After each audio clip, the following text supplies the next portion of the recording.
Just a quick statement.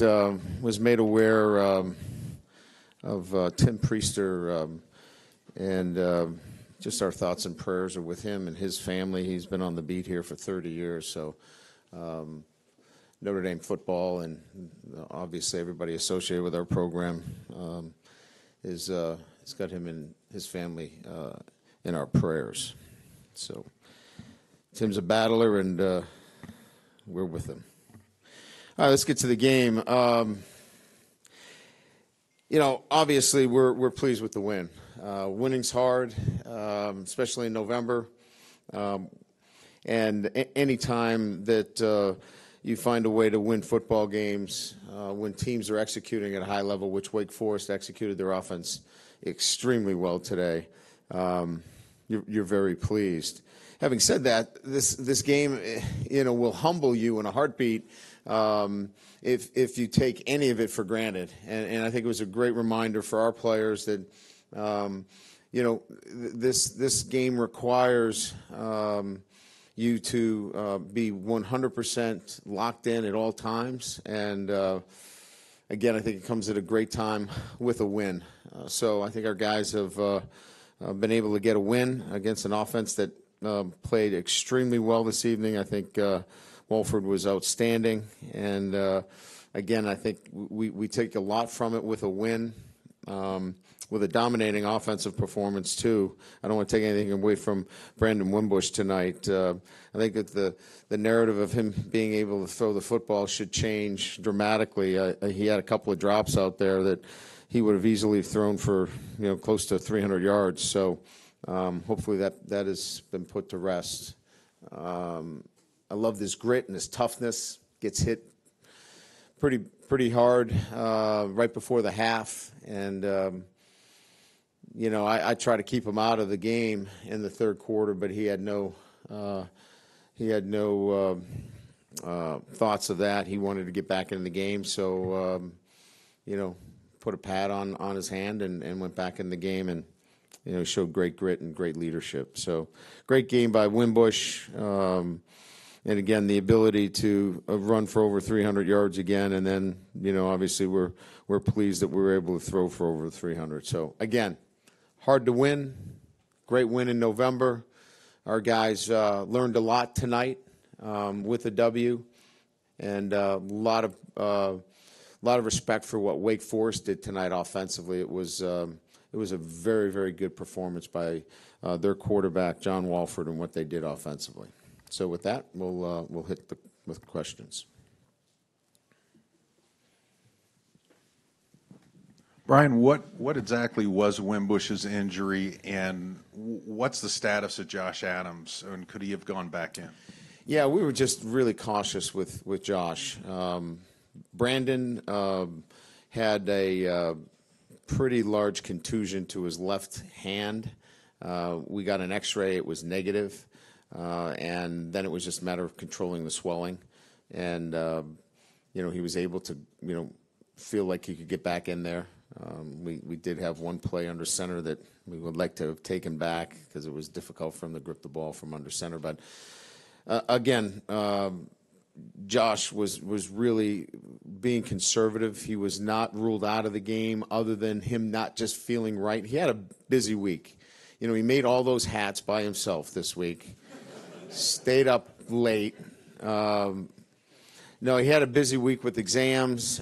He was a bit run down this week. He wasn't feeling himself. And so we were really, really conservative with him in terms of not putting him in the game. But he wasn't in our concussion protocol. We didn't, have to move him through him with a head injury per se. So, hopefully he's feeling a little bit better tomorrow with some rest. Where did he get nicked up then? Was it his back or? No, I'm saying he just wasn't. He wasn't feeling right. He worked out on the sideline. He just didn't feel good. And we're not going to put anybody in the game if they don't feel. Our Dr. Leisler is evaluating players, not necessarily on head injuries or how they feel, but it's about balance, coordination. Can they protect themselves the right way? And he just didn't feel 100%. We're not going to put somebody in the game if he just doesn't feel 100%. So sometimes it doesn't even have to do with a head injury. Lots of points in this game. You had a Yes. school record yards until you kneeled down. Yeah, those don't count. yeah. I don't know why you guys continuously add that. Can we just change that right now? But Silly. But from a defensive standpoint, was this part of what you were talking about in terms of not being 100% focused? Do you feel like that's why maybe their points were up? Well, I think what I'm saying is, two things. Wake Forest executed their offense terrifically. I mean, they were really, really good tonight. And then secondly, you saw missed tackles that you haven't seen all year. You saw some play that hadn't shown itself at times. And that's not who we are 75% through this season. So let's go back and look at how we can improve on that. So I think it's fair to say that Wake Forest played very well, and Notre Dame needs to obviously understand how hard this game is if you're not locked into all the traits necessary to play at a high level. Coach, over here to the right, over here by the window. The wide receivers. Yes. Chase Claypool, obviously, a breakout game for him. The wide receivers throughout the year have taken a lot of heat. Do you feel like as a group now they really are starting to evolve? There's still some areas of improvement there. I'd like to see more consistency. Chase, what I was pleased with Chase is that after the drop that he had, while he was wide open down the sideline, he came back with some nice catches after that. So he was able to refocus, which is something that we talk a lot about. Let that play go and refocus. I was really proud of him, and that's his maturation and development as a receiver. And then we've got to make some more plays for Brandon, quite frankly. We've got to make a couple of catches that I think that are catchable balls. And so that's work in progress for us. But there's want to and desire to do it. We've got to do a better job in practice. And so I think we'll take a step back and look at being a little bit more demanding in terms of what we do in practice in terms of catching the football. Coach, over here, a couple things that happened in this game, couple situations. You saw Wake Forest take an early lead. Offense responds with a touchdown. You fail on fourth down, they go score. You come back with a touchdown. Third quarter, they score. You come back with a touchdown. What does it say about your team and special teams as well, again, had another response to a score. What does it say about your team that they're able to kind of pick each other up that way? Yeah, we saw it last week too, right, with the block punt. We don't flinch in those situations. There's no real sense of panic at any time with this group. They were mad more than anything else relative to some of the things that transpired. But there's clearly from an emotion standpoint, let's respond. Then, okay, we're in trouble here. You never sense that or feel that. It's much more about let's respond, and we've seen that all year. I know it's not like something happens and you've got to give a great speech and they respond. How do you get to the point where your team is able to just go out and keep counterpunching like that? It's really been something that we've built since January, and through some things that have occurred leading up to some of the transformations that we've gone through, is that these guys have some scars from some earlier things that have occurred in their time here. So we've built on some things that they've experienced and made them stronger through developing grit. Grit is sustained effort over a long period of time. Even though they've gone through some ups and downs, now they fight through it, and that has been developed over a period of time. You look at 380 yards, 46 carries. I think you had 3 different running backs had long carries, 2 quarterbacks had long carries. What is it about your run game that allows you to have success no matter – I'm not trying to disparage anybody that's back there, but it doesn't seem who your quarterback is or who your running back is. You're able to make things happen in the run game. Well, our tempo is good. Our perimeter game was really good tonight. We got the ball out quickly on the perimeter. We were able to stretch teams vertically. It was difficult to – we had a lot of things, a lot of answers tonight. When Brandon's able to throw the ball and push the ball down the field, you have to think about playing a lot more 2 safety looks, and we got those tonight, which, opened up some things for us. Brian Farrow. Nick Watkins, did he get banged up early? And then Yeah, he was dealing with nothing major, but he wasn't moving and planting as well. So you saw a little bit more of Troy. And I'm just sort of curious, like the plays that your secondary logged today without much more of a rotation, how much of an impact do you think that had? I think Nick and Julian both maybe maxed out today. You know, look, I think if you want my opinion right now, I think it's a cumulative. It wasn't just the secondary. I don't think there's one player that's going to stand in front of you and go, "Hey, that was my best game." You know, I think we'd look at the front. I think we'd look at linebackers. I think everybody, really, didn't play at the level that they want to play at. So I think it's a little bit of everybody: safeties, corners, everybody.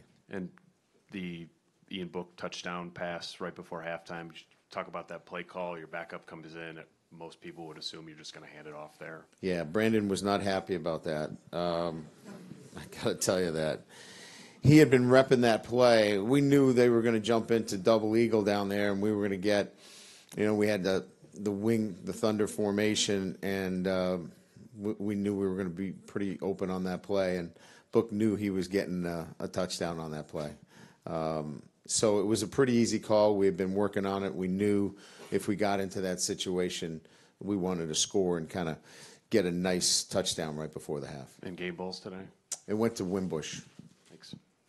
Brian, first row. Just a couple of the kind of next men in offensively. You mentioned Book just now, and also Deion McIntosh. You've talked a lot about recently. What did you see out of those two guys as far as people that can come in and still put up the kind of numbers that they did?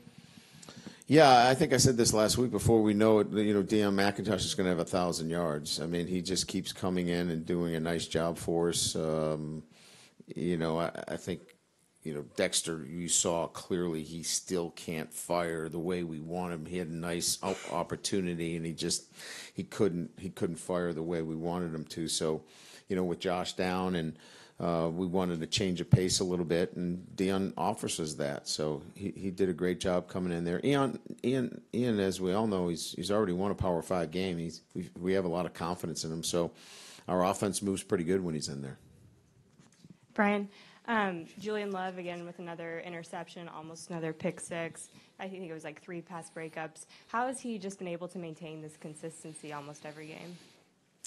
Well, I mean, I think. First of all, physically, he's head and shoulders above most of the defensive backs in terms of, other than Drew Tranquil, if you count him as a defensive back, which I don't know if you do or not, but his physical strength is pretty amazing. He's up there with numbers that are hard to believe for a defensive back. So his ability to change direction, exert force in the ground, break on balls, then play the double move. So he's physically a gifted player. Then he's smart. So you put those two things together, that gives you a pretty good chance to be successful. He takes care of his body. Does all the little things the right way, as good players do. And then just how happy have you been just with his performance, just with that consistency? I was really happy. I mean, I'd like him to stop the inside slant off the RPO, but nobody could stop anything really today. So, he was in a long line. But he's a really, really good football player and a guy that obviously can make big plays for us. All right, thanks everybody. Thank you.